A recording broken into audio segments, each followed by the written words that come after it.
Salut à tous, on se retrouve aujourd'hui pour une nouvelle vidéo avec de la RAM de chez KFA2, mais pas n'importe quelle gamme. Et oui, on est sur de la Hall of Fame, ce qui n'est pas rien.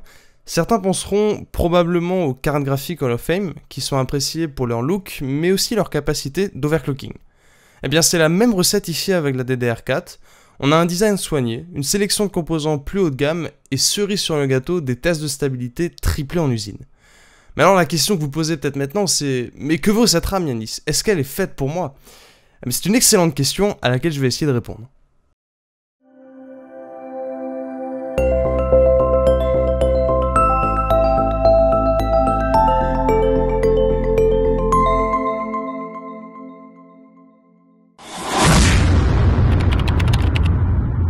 Cette vidéo vous est proposée en partenariat avec Rue du Commerce qui m'a mis à disposition ce produit afin que je puisse vous le présenter.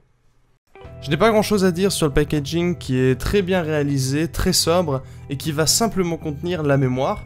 On va donc commencer à s'intéresser directement au design. Alors comme vous pouvez le voir, ces barrettes disposent d'un thème blanc, parce que c'est ça en fait Hall of Fame aussi, le thème blanc, avec des parties métallisées. Les barrettes de mémoire sont tout de même assez hautes, donc il faudra faire attention lorsque vous choisirez votre système de refroidissement.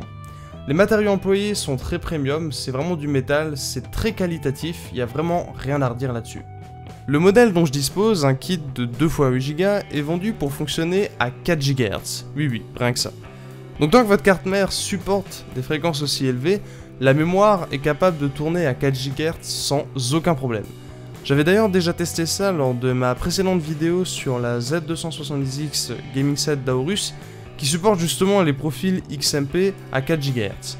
Donc en fait, tandis que la carte mère le supporte et que la mémoire le supporte, vous allez dans le BIOS, vous faites 2 petits clics pour activer le profil XMP, et puis c'est réglé. Votre mémoire se met automatiquement à 4 GHz, les tensions sont réglées automatiquement, tout est réglé automatiquement.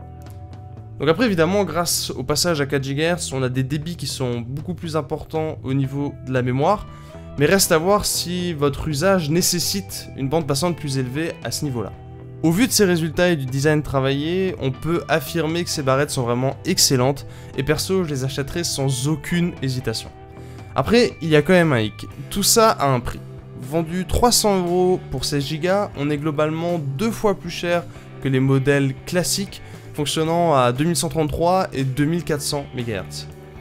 Pour répondre à la question « Cette RAM est-elle faite pour moi ?», la réponse est oui, mais, et il y a un mais, seulement si vous comptez investir dans de la mémoire haute fréquence, facilement overclockable et au look qui se distingue un petit peu des autres modèles.